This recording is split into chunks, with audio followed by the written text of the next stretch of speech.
पाकिस्तान का सिंध प्रांत बलूचिस्तान की सीमा के पास से गुजरती एक ट्रेन और ट्रेन पर हमला। बात उसी जाफ़र एक्सप्रेस की हो रही है जो बलूच अलगाववादियों के लिए अपना गुस्सा निकालने का सबसे आसान टारगेट बन गई है। वही जाफ़र एक्सप्रेस जिसे मार्च में हाईजैक करके 400 से ज़्यादा यात्रियों को बंधक बना लिया गया था। 7 अक्टूबर को एक बार फिर से इस ट्रेन पर हमला किया गया। इस बार विस्फोटक डिवाइस पटरियों पर रखे गए थे। धमाका इतना तेज था कि ट्रेन के 6 डिब्बे पटरी से उतर गए। पिछले दोनों हमलों की तरह ही इस बार भी इसे बलूच लिबरेशन आर्मी यानी BLA ने ही अंजाम दिया। ये वही गुट है जो पाकिस्तान की सरकार पर अत्याचार का आरोप लगाते हुए बलूचिस्तान की आज़ादी की मांग करता है। लेकिन पाकिस्तान के हुक्मरानों के लिए ये चिंता की वजह नहीं है, क्योंकि उसका पूरा ध्यान इस वक्त अमेरिका को लुभाने में लगा हुआ है। और इस बार पाकिस्तान ने चारा डालने के लिए, चारा क्या कहें, डोरे डालने के लिए अपने एक पोर्ट का इस्तेमाल किया है। नाम है पासनी पोर्ट। फाइनेंशियल टाइम्स की रिपोर्ट के मुताबिक पाकिस्तान के फील्ड मार्शल आसिम मुनीर ने अमेरिका को 1.2 अरब डॉलर यानी करीब 11,000 करोड़ रुपए इसकी लागत के साथ डीप वाटर पोर्ट डेवलप करने का ऑफर दिया है। इन खबरों से तो यही मालूम पड़ता है कि पाकिस्तान ट्रंप को रिझाने के लिए कोई भी कसर बाकी नहीं छोड़ रहा है। लेकिन पाकिस्तान ने इसके लिए पासनी पोर्ट को ही क्यों चुना? क्या अमेरिका इस ऑफर को मान सकता है? और अगर ऐसा होता है तो क्या ये चीन और भारत के लिए बड़ा खतरा नहीं होगा? आज पाकिस्तान के इसी नए ऑफर को डिकोड करने का समय है। नमस्ते, हम हैं सिद्धांत और आप देख रहे हैं ललन टॉप का अंतर्राष्ट्रीय प्रसंगों से जुड़ा रोजाना का कार्यक्रम दुनियादारी।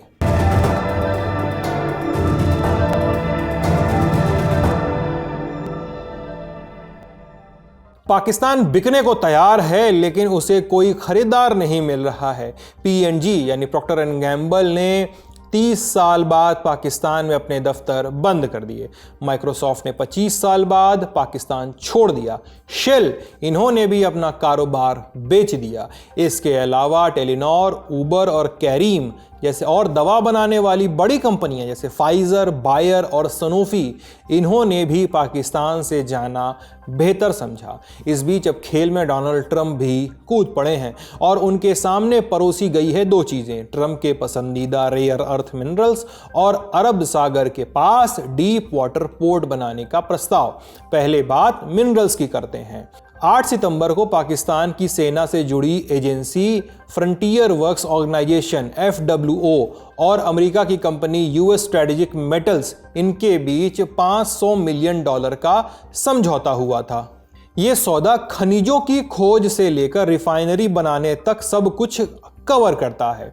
इसके बाद 27 सितंबर को पाकिस्तान के प्रधानमंत्री शहबाज शरीफ और आर्मी चीफ आसिम मुनीर ने व्हाइट हाउस में ट्रंप से मुलाकात की। दोनों ही लोग इस मीटिंग के लिए पूरी तरह से सज धज के पहुंचे हुए थे। बिकना जो था, कोट पर पाकिस्तान और अमेरिकी झंडे वाली पिन लगी थी और हाथ में था 18x18 का एक ब्रीफ केस।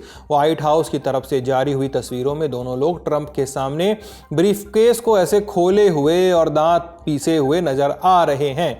इसके अंदर कई रंग बिरंगे पत्थर मौजूद हैं, लेकिन ये कोई आम पत्थर नहीं है, बल्कि वो चीज है जिसके पीछे ट्रंप यूक्रेनी राष्ट्रपति व्लादिमीर जेलेंस्की से भी लड़ बैठे थे, यानी रेयर अर्थ मिनरल्स। लेकिन मामला सिर्फ बातचीत तक ही नहीं रुका। मीटिंग के करीब 10 दिन बाद 6 अक्टूबर को पाकिस्तान ने अमेरिका को रेयर अर्थ मिनरल्स की पहली खेप डिलीवर भी कर दी। इसमें एंटीमनी, कॉपर कॉन्सेंट्रेट, नियोडीमियम और प्रेसोडीमियम ये मेटल्स शामिल हैं। लेकिन कहानी यहीं खत्म नहीं होती है। ट्रंप को नोबेल पुरस्कार के लिए नामांकित करने और उन्हें रेयर अर्थ मिनरल्स के गिफ्ट भेजने के बाद इस्लामाबाद ने अमेरिकी अधिकारियों को एक और ऑफर दिया। अरब सागर पे एक नया बंदरगाह बनाने और चलाने का ऑफर। इससे अमेरिका को हिंद महासागर में अपनी मौजूदगी का मौका मिल सकता था। ये ऑफर सितंबर में पाकिस्तान के आर्मी चीफ आसिम मुनीर, प्रधानमंत्री शहबाज शरीफ और अमेरिकी राष्ट्रपति डोनाल्ड ट्रंप की मुलाकात के दौरान दिया गया। प्रस्ताव में एक रेल प्रोजेक्ट का जिक्र भी है जो पाकिस्तान को सेंट्रल एशिया के व्यापारिक रास्तों से जोड़ेगा, यानी पाकिस्तान को क्षेत्रीय कनेक्टिविटी में एक अहम भूमिका मिलेगी। पोर्ट के बदले पाकिस्तान ने अपने विस्तृत खनिज भंडार तक अमेरिका को पहुंच देने का वादा किया, जिनमें ऐसे रेयर अर्थ मिनरल शामिल हैं जो रक्षा और क्लीन एनर्जी टेक्नोलॉजी के लिए बेहद ज़रूरी हैं। बताया जा रहा है कि जो प्रस्तावित पासनी बंदरगाह है उसको नई रेलवे लाइन से जोड़ा जाएगा, जिससे पाकिस्तान के अंदरूनी इलाकों से कॉपर और एंटीमनी जैसे खनिज लाए जा सकें जो बैटरी, फायर प्रोटेक्शंस में और मिसाइलों में इस्तेमाल होते आए हैं। लेकिन इस प्रोजेक्ट के मकसद को जानने से पहले इसकी अहमियत को समझते हैं। पासनी पोर्ट जो है पाकिस्तान के पासनी नाम के एक छोटे से कस्बे में मौजूद है जो ग्वादर शहर में है। ये अरब सागर के पास मौजूद पाकिस्तान का एक फिशिंग पोर्ट है, लेकिन इस पोर्ट को खास बनाती है कुछ स्पेसिफिक लोकेशन से इसकी दूरी। पासनी फिशिंग पोर्ट पाकिस्तान के ग्वादर पोर्ट से सिर्फ 112 किलोमीटर की दूरी पे है। ये वही पोर्ट है जिसे पाकिस्तान ने इकोनॉमिक कॉरिडोर डील के तहत 40 साल के लिए चीन को लीज पर दे रखा है। वही पासनी ये पासनी पोर्ट जो है वो भारत के पश्चिमी तट से सिर्फ 400 किलोमीटर की ही दूरी पे है। अब सवाल है कि पाकिस्तान अमेरिका को ये पोर्ट देना क्यों चाहता है। इसे 3 हिस्सों में समझते हैं। पहला मकसद ये है कि अमेरिका को ये यकीन दिलाया जाए कि पासनी उसके लिए एक मिनरल गेटवे बन सकता है। इसके लिए पाकिस्तान के सबसे बड़े जो हथियार है वो है कॉपर और एंटीमनी। ये वो रेयर अर्थ मिनरल्स हैं जिन्हें अमेरिका को बेचने से चीन इंकार कर चुका है, यानी एक डिमांड और सप्लाई वाला गैप मौजूद है। लेकिन अमेरिका को ये मिनरल चाहिए क्यों है, एक एक करके आप समझ लीजिए। पहले बात कॉपर यानी तांबे की। अमेरिका का एनर्जी ग्रिड मॉडर्नाइजेशन और इलेक्ट्रिक व्हीकल इंडस्ट्री जो है वो बूम जो है उसका वो कॉपर पर भारी निर्भर है, यानी देश के बिजली की सप्लाई की चेन को और आसान और सुगम बनाने का रास्ता तांबे से होकर जाता है। वहीं इलेक्ट्रिक कारें गैसोलीन कारों की तुलना में 4 गुना ज़्यादा कॉपर का इस्तेमाल करती हैं। हर एक सोलर या विंड पावर के लिए जो उसका मेगावाट जनरेशन है पर मेगावाट 2 से 5 टन कॉपर की ज़रूरत होती है। कॉपर जो है वो सेमीकंडक्टर, रडार, नौसैनिक जहाज़ों और संचार में भी अहम है। अमेरिकी डिपार्टमेंट ऑफ एनर्जी DOE ने इस मिनरल को नियर क्रिटिकल यानी लगभग महत्वपूर्ण माना है। अब आते हैं एंटीमनी पर। एंटीमनी मिनरल की कैटेगरी में कई रेयर अर्थ मिनरल्स आते हैं। इसका इस्तेमाल आर्मर को बेधने वाली उसको बनाने वाले गोले में इस्तेमाल किया जाता है, आर्मर पियर्सिंग राउंड्स। इसके अलावा इसे नाइट विजन लेंस में और मिलिट्री बैटरीज में भी इसको लगाया जाता है। एंटीमनी जो है वो लेड एसिड बैटरी और नए एंटीमनी बेस्ड ग्रिड बैटरी में भी इस्तेमाल होता है जो रिन्यूएबल एनर्जी स्टोरेज को सपोर्ट कर सकता है। अमेरिका में अभी कोई ऐसी जगह नहीं है जहां एंटीमनी का उत्पादन होता है। देश का लगभग 90% एंटीमनी आयात जो है वो चीन से होता था, जिसे अब बैन कर दिया गया है। इस वजह से एंटीमनी को US क्रिटिकल मिनरल्स लिस्ट में रखा गया है। अब अगली वजह क्या है? पासनी पोर्ट को अमेरिका को देने की दूसरी वजह है ग्वादर पोर्ट से उसकी करीबी। इस प्रोजेक्ट को ग्वादर के मुकाबले में पेश किया जा रहा है वो जगह जहां अमेरिका को डर है कि निकट भविष्य में नौसैनिक ठिकाना बनाया जा सकता है। लेकिन पाकिस्तान के लिए ये सब आसान नहीं होने वाला है। चीन जो है पाकिस्तान का सबसे बड़ा निवेशक है। वो पहले ही ग्वादर पोर्ट और दूसरे इकोनॉमिक प्रोजेक्ट्स पर भी अरबों रुपए खर्च कर चुका है और लगाने की योजना है भी। ऐसे में इसके आसपास अमेरिका की मौजूदगी को चीन अपने हितों के लिए खतरे के तौर पर देख सकता है। हालांकि फाइनेंशियल टाइम्स की रिपोर्ट के मुताबिक पाकिस्तान के प्रपोजल में यह साफ तौर पे लिखा है कि वो पासनी पोर्ट पर अमेरिकी सैनिकों की मौजूदगी नहीं होने देगा। पाकिस्तान के इस फैसले को चीन के साथ बैलेंस बैठाने की कोशिश के तौर पर देखा जा रहा है, जिससे बीजिंग पासनी को खतरे के तौर पर न देखे। पाकिस्तान का तीसरा बड़ा मकसद है भारत को काउंटर करना। मुनीर का ये कदम पाकिस्तान की सुरक्षा की चिंता को भी दर्शाता है। भारत के ऑपरेशन सिंदूर ने दिखा दिया था कि पाकिस्तान के लिए नौसैनिक नाकाबंदी एक बड़ा खतरा है जिसका तोड़ तो अब तक नहीं ढूंढा जा सका है। कराची उसकी फाइनेंशियल कैपिटल भी है, इसलिए पाकिस्तान चाहता है कि अमेरिका की मौजूदगी बलूचिस्तान में हो ताकि भारत के संभावित हमलों को रोका जा सके। लेकिन इससे भी अहम है पासनी की भारत के पश्चिमी तट से दूरी जो सिर्फ 400 किलोमीटर ही है, जहां ग्वादर लंबे समय से चीन के ठिकाने के रूप में भारत की नज़र में था। वहीं अमेरिका समर्थित पासनी पोर्ट भारत की समुद्री रणनीति को और जटिल बना सकता है। इसे बेहतर तरीके से समझने के लिए हमने एक्सपर्ट से बात की है, आप भी सुनिए। प्रेजेंस बढ़ जाएगी इंडियन ओशियन में, अरेबियन सी में, लेकिन मिलिटरीली और उसके जितने भी दूसरे पहलू हैं कि वो चाइना पे भी नज़र रखना चाहेगा उसके उस पसनी पोर्ट के थ्रू, या फिर ईरान पे नज़र रखना चाहेगा, या फिर अफगानिस्तान पे नज़र रखना चाहेगा। वो आई थिंक ज़्यादा महत्वपूर्ण इसमें एंगल्स होंगे जो हमें देखने होंगे इंडिया के लिए। अगर हम यूनाइटेड स्टेट्स और हमको हम स्ट्रेटेजिक पार्टनर बोलते हैं और यूनाइटेड स्टेट्स यहाँ पे पाकिस्तान में आके ऐसा कमर्शियल पोर्ट डेवलप करना चाहता है, तो उसमें और जिससे कि हमें ऐसा लगता है कि शायद जो चाइना का इन्फ्लुएंस है पाकिस्तान पे वो शायद थोड़ा कम होगा, तो वो हमारे लिए पॉजिटिव पॉइंट हो सकता है। जो बात हो रही है वो सिविल पोर्ट को डेवलप करने की हो रही है, डीप सी सिविल पोर्ट को डेवलप करने की हो रही है। और वहां से जो क्रिटिकल मिनरल्स है, कॉपर है, बैटरी बनाने वाले मिनरल्स है, रेयर अर्थ है, उनकी बात हो रही है। तो अभी प्रत्यक्ष रूप से ये नहीं कहा जा रहा है कि वहां पर अमेरिकी फौज भी रहेगी, लेकिन जैसे जैसे अमेरिका के स्टेक्स वहां बढ़ेंगे इसकी संभावना को हम झुठला नहीं सकते।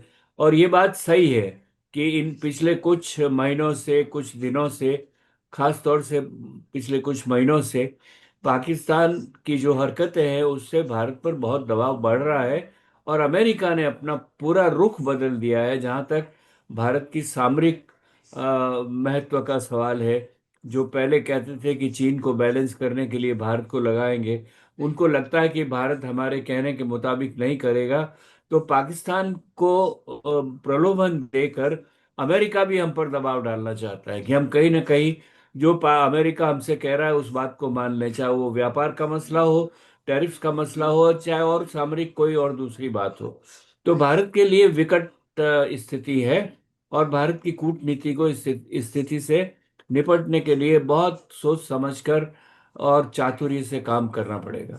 लेकिन जहां फ़ायदे हैं वहां चुनौतियां भी हैं। पाकिस्तान का ट्रैक रिकॉर्ड इसकी सबसे बड़ी मिसाल है। पाकिस्तान ने चीन के साथ नवंबर 2013 में चीन पाकिस्तान इकोनॉमिक कॉरिडोर यानी सीपेक प्रोजेक्ट पे साइन किया था। इसे अप्रैल 2015 में लॉन्च किया गया था। इसका मकसद पाकिस्तान के ग्वादर पोर्ट को चीन के शिनजियांग क्षेत्र से सड़क, रेलवे और एनर्जी प्रोजेक्ट्स के जरिए जोड़ना था। इस योजना में 2020 तक इसको खत्म करने की बात कही गई थी, लेकिन ये अब तक नहीं हो सका है। कारण है इस पूरे प्रोजेक्ट की बढ़ती लागत, पाकिस्तान पर बढ़ता कर्ज और पाकिस्तानी रुपए की गिरती हुई औकात। इसके अलावा सीपेक प्रोजेक्ट का विरोध करने वाले बलूच संगठन भी अक्सर प्रोजेक्ट्स को और इससे जुड़े लोगों पर भी हमले करते रहते हैं, निशाना बनाते रहते हैं। इसके अलावा पाकिस्तान के मिनरल्स और उसकी जीडीपी में सिर्फ 3% का योगदान देते हैं खैबर पख्तूनख्वा और बलूचिस्तान के विद्रोही गुट खनन और माल ढुलाई में भी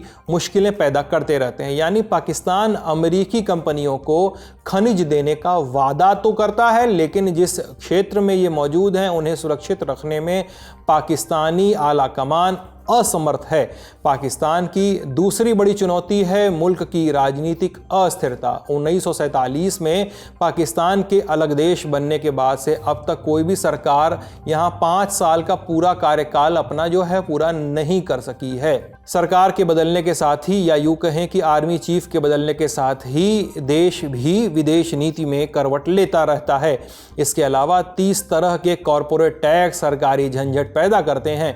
ऊर्जा संकट, सुरक्षा जोखिम और बुनियादी ढांचे में कमी समस्याओं को और भी बढ़ा देते हैं। तो इतनी सारी चुनौतियों के होते हुए क्या अमेरिका पाकिस्तान के पोर्ट में निवेश करेगा? एक्सपर्ट से समझ लेते हैं। तो ये जो पसनी पोर्ट को कमर्शियल पोर्ट बनाने की खबर आ रही है, उस पर अभी कोई ऑफिशियल कंफर्मेशन नहीं है पाकिस्तान की तरफ से, लेकिन अगर ऐसा होता है तो ये एक पॉजिटिव न्यूज़ है पाकिस्तान के लिए, क्योंकि उसकी इकोनॉमी खस्ताहाल हो रखी है, एक्सपोर्ट्स कम हो गए हैं, इंपोर्ट काफ़ी बढ़ गए हैं, और उसकी आईएमएफ के जो भी लोन्स हैं उन सब पे डिपेंडेंस बढ़ गई है। तो ऐसे में अगर यूएस, जो कि एक इन्फ्लुएंस रखता है इन सारी फाइनेंशियल इंस्टीट्यूशन से पूरी दुनिया में, उससे रिश्ते अच्छे होते रहेंगे अगर, तो इससे उनको फाइनेंशियल बेनिफिट लॉन्ग टर्म में हो सकता है। लेकिन हमने सी पैक के केस में भी देखा था, जो चाइना ने बनाने की कोशिश करी है और अभी भी कोशिश कर रहा है। पाकिस्तान में कुछ भी बनाना और इतना बड़ा प्रोजेक्ट को ख़त्म करना सक्सेसफुली काफ़ी डिफिकल्ट होता है। उसमें उनके इंटरनल इश्यूज हैं अंदर, ब्यूरोक्रेसी जिस तरीके की है, वहाँ पे इंसर्जेंसीज चल रही हैं। पाकिस्तान का क्योंकि हमने ट्रैक रिकॉर्ड देखा है कि वो दावे बहुत करता है कि सऊदी अरेबिया ने इतना इन्वेस्ट कर दिया है, यूएई ने इतना इन्वेस्ट कर दिया है, और अब ये कि नया इन्होंने यूएस के साथ चालू कर दिया है कि यूएस आएगा, क्रिटिकल मिनरल्स यहाँ से लेके जाइए, हमारे पास इतना ज़्यादा इसका क्रिटिकल मिनरल्स हमारे पास रिसोर्सेज हैं। तो ये सारे क्वेश्चन मार्क्स हैं। लेकिन अगर ऐसा होता है, जिसमें मुझे बहुत मुश्किलात लग रही हैं कि ऐसा होगा, तो लॉन्ग टर्म में इसके फायदे होने वाले हैं पाकिस्तान के लिए। अमेरिका को बहुत सारे प्रलोभन पाकिस्तान दे रहा है, और उन प्रलोभनों को देखते हुए भी, और ये देखते हुए भी कि चीन ग्वादर पोर्ट में एक्टिव है, अमेरिका ले भी सकता है और अमेरिका के लिए इतनी बड़ी बात नहीं है। जो जहां तक पैसे का सवाल है, सवाल ये है कि पाकिस्तान उसको ऑफर इसलिए कर रहा है कि वो अमेरिका को पूरी तरह अपनी अपनी तरफ मिलाना चाहते हैं, और उससे भारत के खिलाफ, भारत के सामने अपनी स्थिति मजबूत करना चाहते हैं। दूसरी एक बात बड़ी ये भी है कि ये सब बलूचिस्तान में पाकिस्तान की स्थिति बहुत कमजोर है, और वो समझते हैं कि अगर उसमें अमेरिका भी इन्वॉल्व हो गया तो उनको सुरक्षा में भी मदद मिलेगी, और अमेरिका उसकी सुरक्षा के लिए भी आगे बढ़ेगा, कम से कम बलूचिस्तान वाले एरिया में, जहां पर कि पाकिस्तान अपने आप को बहुत कमजोर महसूस करता है। आमतौर पे ये लगता है कि चीन उसका ओपोज करना चाहिए उसको। लेकिन इसके साथ साथ एक दो बातें और है। एक तो ये है कि ग्वादर में तो चीन सक्रिय रह सकता है, तो चीन भी वहां रहकर अमेरिका की गतिविधि पे नजर रख सकता है। दूसरी बात, पाकिस्तान का ये काम करने से अमेरिका और भारत के बीच में दूरी बढ़ेगी, और ये चीन भी चाहता है, ये पाकिस्तान भी चाहता है। क्योंकि अगर भारत और अमेरिका दूर रहे तो भारत के ऊपर ये दबाव पड़ेगा कि वो चीन से अपने संबंधों को सुधारे। तो शुरू शुरू में जब तक अमेरिकन गतिविधि ज्यादा नहीं बढ़ती है वहां पर, तब तक मैं समझता हूँ चीन उसको टॉलरेट करेगा। पासनी पोर्ट पर डील को लेकर अमेरिका की तरफ से अब तक कोई आधिकारिक बयान नहीं आया है। ऐसे में ये डील होगी या नहीं, ये आने वाला समय बताएगा। समय बताएगा तो ललन टॉप भी बताएगा। फिलहाल सुर्खियां। मेरा बच्चा आज 27 साल का होता, हर याद आज भी जिंदा है, मानो अभी कुछ पल पहले की ही बात है। ओफिर डार इजराइल की रहने वाली हैं। 7 अक्टूबर 2023 को उनका बेटा ईदान एक म्यूज़िक फेस्ट अटेंड करने गया हुआ था, तभी इजराइल पर हमास का हमला हुआ। देश के इतिहास का सबसे बड़ा हमला। इसमें ईदान भी मारा गया। ये तो एक कहानी है, ऐसी सैकड़ों हज़ारों कहानियाँ हैं। जंग को 2 साल पूरे हो गए हैं। इजराइल में जगह जगह शोक सभाएं की जा रही हैं, मेमोरियल बने हैं, वहाँ लोग जुट रहे हैं। आपको याद होगा कि 7 अक्टूबर 2023 के दिन इजराइल पर हमास ने हमला किया था, जिसमें 1200 से ज़्यादा लोग मारे गए थे इस दौरान, और इसके बाद के घटनाक्रमों में 251 लोगों को हमास ने बंधक बना लिया था। साउथ इजराइल का एक छोटा सा ग्रामीण समुदाय है किबुज़, हमले में यहाँ काफ़ी नुकसान हुआ था। इसी हमले की दूसरी बरसी पर यहाँ पर सभाएं आयोजित की जा रही हैं। तेल अवीव में भी एक बड़ी रैली निकाली जा रही है। सभी जगह बंधकों की रिहाई की मांग की जा रही है। इजराइल की सरकार भी 16 अक्टूबर को इसी से जुड़ा एक कार्यक्रम रख रही है। इस जंग का लेटेस्ट स्टेटस ये है कि इजराइल और हमास एक पीस प्लान पर अमल करने की दिशा में बढ़ते दिख रहे हैं। इस पर हमने 6 अक्टूबर के दुनियादारी में विस्तार से बात की है। आप देखना चाहें तो डिस्क्रिप्शन में मौजूद लिंक पे जाके देख सकते हैं। इस साल के नोबेल प्राइज अनाउंस किए जा रहे हैं दोस्तों। चिकित्सा का नोबेल सबसे पहले अनाउंस किया गया, जो फ्रेड राम्सडेल को मिला, लेकिन नोबेल कमेटी उनसे कांटेक्ट ही नहीं कर पा रही है क्योंकि वो ऑफ ग्रिड हाइकिंग पर हैं। मतलब ऐसा पहाड़ चढ़ने गए हैं जहां पर कोई नेटवर्क वगैरह आता ही नहीं है, बात नहीं हो पाती है, लोग भी कम जाते हैं, इसलिए उनको कोई बता भी नहीं पा रहा है, फ़ोन भी नहीं लग पा रहा है कोई बोल सके कि डॉक्टर साहब आपको नोबेल मिल गया है। राम्सडेल जो हैं वो अमेरिका के इडाहो राज्य के जंगलों में ट्रैकिंग पर गए हुए हैं और डिजिटल डिटॉक्स पर हैं। अब ब्रीफली बता देते हैं कि उनको नोबेल मिला क्यों है। चिकित्सा के क्षेत्र में 3 लोगों को नोबेल देने का ऐलान किया गया है। मैरी ई ब्रंको, फ्रेड राम्सडेल और शिमोन साकागुची। इनको पेरिफेरल इम्यून टॉलरेंस से जुड़ी खोज के लिए नोबेल मिला गया है। इन तीनों वैज्ञानिकों के रिसर्च ने इस बात को उजागर किया गया है कि हमारा जो रोग प्रतिरोधी तंत्र है हमारे शरीर का, यानी हमारा जो इम्यून सिस्टम है, वो कैसे खुद को कंट्रोल करता है, यानी ये कैसे तय करता है कि शरीर में किस पर हमला करना है और किसे बचाना है। दूसरी तरफ वैज्ञानिक जॉन क्लार्क, मिशेल हैवरेट और जॉन मार्टिनिस को 2025 का फिजिक्स का नोबेल मिला है। उन्हें एक इलेक्ट्रिक सर्किट में बड़े स्तर पे क्वांटम टनलिंग और एनर्जी क्वांटाइजेशन की खोज के लिए नोबेल मिला है। अब बात हम बिहार के लोगों की। 8 अक्टूबर को अगला एपिसोड आएगा शाम 5 बजे। मिलिए सीतामढ़ी की महिला मुखिया आरती कुमारी से, देखिए उनकी कहानी हमारे चैनल पे।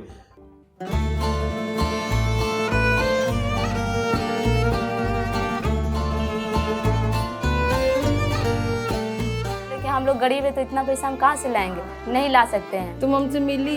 नहीं। मिलना चाहिए ना। रहोगी मेरे साथ? साथ में रहेंगे।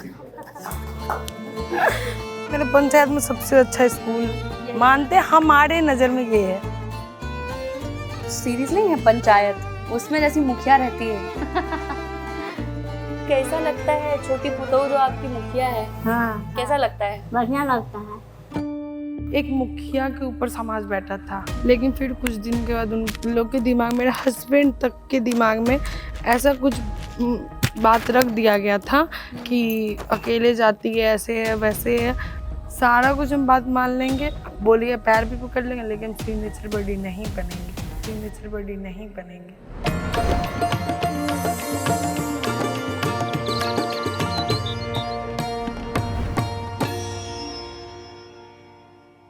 आप दुनियादारी देख रहे थे, बहुत बहुत शुक्रिया।